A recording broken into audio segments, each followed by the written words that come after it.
In Dungeons & Dragons 5th edition, the Ghast is described as a subtype of ghoul, more slender and ghost-like in appearance with a wafting stench of decay and death that was known to induce nausea, retching, and even paralysis in their victims. The Ghast has an AC of 13 and 36 hit points, with decent strength and dex, but otherwise unimpressive stats. They're resistant to necrotic damage and completely immune to poison damage, as well as being completely immune to the charmed, exhausted, and poisoned conditions. They have a trait called Stench, in which any creature starting their turn within 5 feet of the Ghast is forced to make a DC 10 con save or else be poisoned. Success on this save makes the target immune for 24 hours. In addition, they have the trait Turning Defiance, in which the Ghast and any other ghouls within 30 feet of it are granted advantage on saving throws related to effects that turn undead. In combat, they can choose to strike either with their bite or their claw. The bite attack has a +3 to hit, dealing 2d8 plus 3 piercing damage, a potential of 5 to 19, while the claws have a +5 to hit, dealing 2d6 plus 3 slashing damage, a potential of 5 to 15, also imposing a DC 10 con save on the target.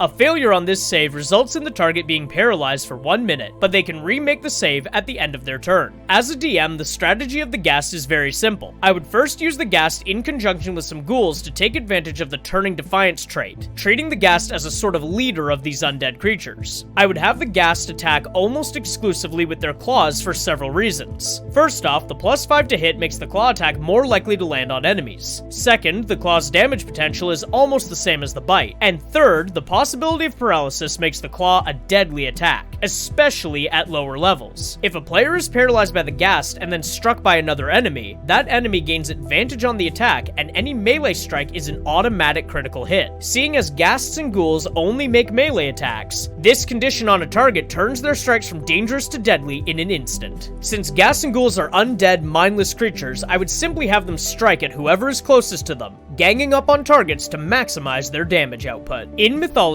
the term Ghast originally comes from the Middle English word Ghastan, which meant to frighten, afflict, or torment, and serves as the etymological base for the term aghast. The spelling of this word is theorized to have been influenced by the word ghost, with obvious connotations of terror associated with the dead, spirits, and curses. The use of Ghast as a creature, however, has first been attributed to H.P. Lovecraft's posthumously published novella, The Dream Quest of Unknown Kadath. Protagonist Randolph Carter dreams of a majestic city he cannot approach. He pleads with the creators of this city while dreaming to show him where it lies so he might visit, and hears nothing in return. He then visits priests on the borders of Dreamland and asks them about the city. He is told that its name is Kadath, and its location is unknown and must remain this way. Randolph embarks on an epic quest across Dreamland to find this city anyway, eventually being enslaved by Nyarlathotep, and tricked into entering the court of Azathoth, the god who dreams reality, under the lie that he is finally being admitted to the mythical city. As Randolph is about to be unmade and used as a conduit to release the gods trapped beyond reality, he remembers that he's in a dream, and manages to startle himself awake, ending the dream and preventing the release of the mad gods upon Earth. In this story of insanity, dreams, and death beyond life, the Ghasts are monstrous humanoids resembling ghost-like undead beings of the underworld, who both aid and inhibit Randolph on his quest. In comparing the monster to the myth, we find that the Ghast is pretty similar to the proposed monster in Lovecraft's mythos. In stories about Dreamland and Randolph Carter, they are typically ghoul-like with a touch of ghostiness, and the monster in D&D is much the same. A larger, more ghost-like ghoul that seeks nothing more than the destruction of those who live.